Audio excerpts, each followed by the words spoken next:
Ladies and gentlemen, welcome back to Gaming with me, Tony Mo, and it's Tuesday night, which means it's time, once again, for the Weekly Brawl highlight inside of Overwatch.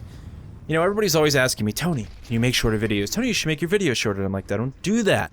Well, this is the one time the videos are going to be short simply because they can't be long. I mean, I could loop things and just ramble about the same thing 16 times over, but that wouldn't be fun for anyone, including my vocal cords.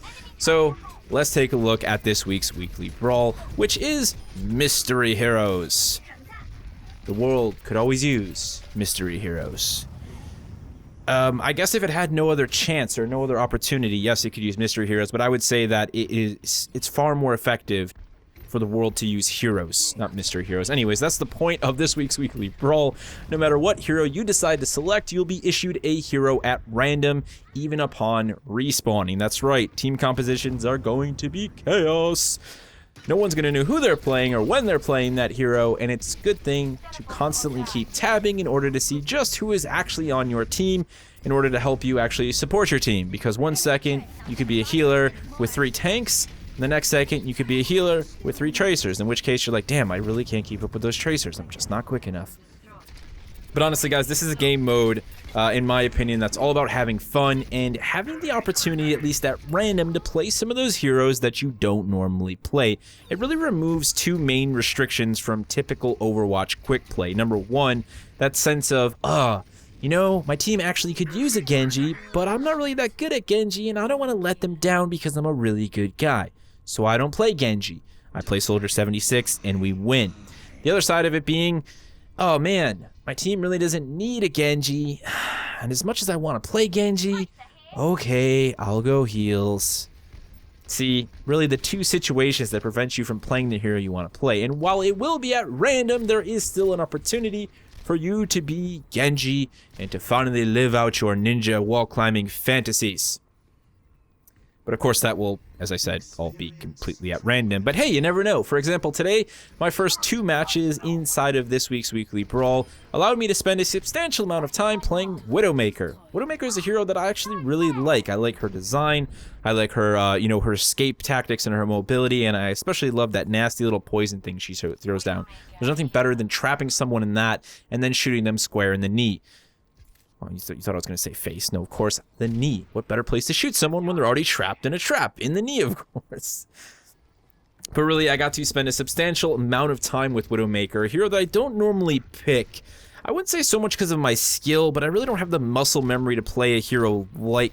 Oh, actually, to play Widowmaker, because I do alright with Hanzo. In fact, I'm pretty killer with Hanzo, and I especially enjoy his ultimate when it comes to playing on the defense, but I find myself struggling with Widowmaker in terms of map positioning as well as my ability to use her rifle in its SMG format in close quarters. I usually end up dying quite a bit, and I don't support my team nearly as much as I could if I played someone like Hanzo, so I usually steer away from her. But as I said, in these 2 matches where I was able to spend a substantial amount of time with her, I was able to do pretty damn good.